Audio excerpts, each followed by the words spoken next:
In this recording, I want to introduce you to the image size window and just review the components on this screen. I wanted to point out to you that at the very top of this window, it shows the total image size represented in megabytes, or it could be kilobytes or gigabytes depending on the size. In this case, it's 1.4 megabyte. And the dimensions are 864 by 576 pixels. The size down here represents the size that would print on a piece of paper or canvas, whatever. And right now it would print out at 6 by 4 inches at 144 pixels per inch. And this represents the resolution, both horizontal and vertical, the frequency of pixels that occur within a 1-inch square. The printout size itself could be represented in other units of measure, but we typically use inches, so I'll leave it on that default. The screen also opens up with resample checked and the word automatic, and I'll talk about that a little bit more in just a moment. So this tells me the overall size of the image up here, and this gives me the information I need to print it out on a sheet of paper. So if I wanted to change that, I could change any one of these numbers. Let's say I decide I want the width to be no bigger than 4. You'll notice that the height then will proportionally change to the width that I just typed. And you don't ever want to undo the link between the height and the width, because if you did, you'd end up making an image look distorted or stretched out of shape. So you always want to work with the ratio. Let this fall into the size that would be proportional to the other dimension.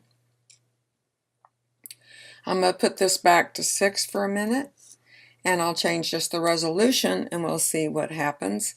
I changed the resolution to 72, and you'll notice that the kilobyte and megabyte has also changed. It changed before when we changed the dimensions. I just didn't point it out to you.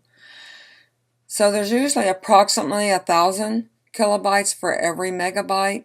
So when I reduce this to half the resolution from 144 to 72, I actually caused the image size to become 1/4 the size it was originally. This is approximately 1/4 the total megabyte size it was before.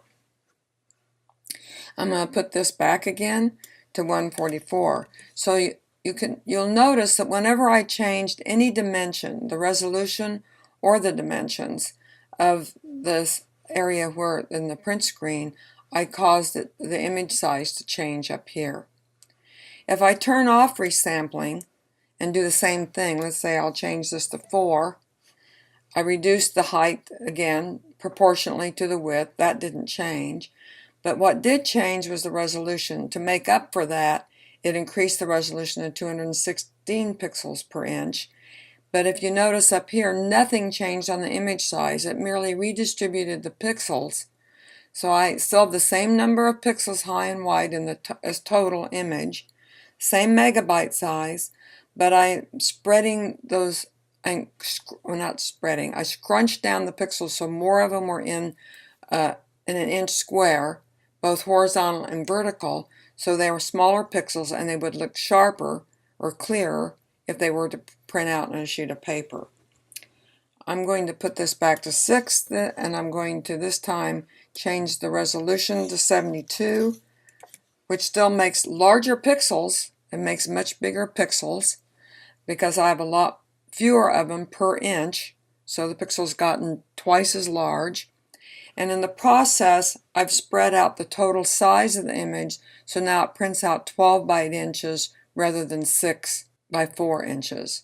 So the dimensions in this case are twice as large, and the resolution is half as large.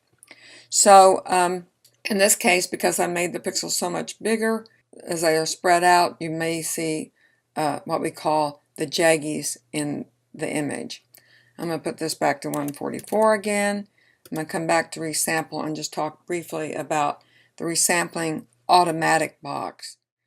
If I was to change the image to a smaller size, I could choose this bicubic sharpener, because in the process of downsampling, although with automatic selected it should automatically do it, but I wanted you to see that you could choose bicubic sharpener, because as an image gets smaller in size, as you throw out pixels, if they're kind of estimated or guessing pixels, the image tends to get a little bit softer and fuzzier. So by choosing bicubic sharpener, it's applying a little bit of sharpening to the image. If you were to go the other way, if you were to make it larger, pixels get bigger and squarer. But if you want to help preserve the details of the enlargement without it, again, looking fuzzy, then you could choose the word preserve details and enlargement. Anyway, I hope that is enough to give you the idea of this and the difference between resampling on and resampling off, and it'll be useful for you when you are working on your projects. Thanks for joining me.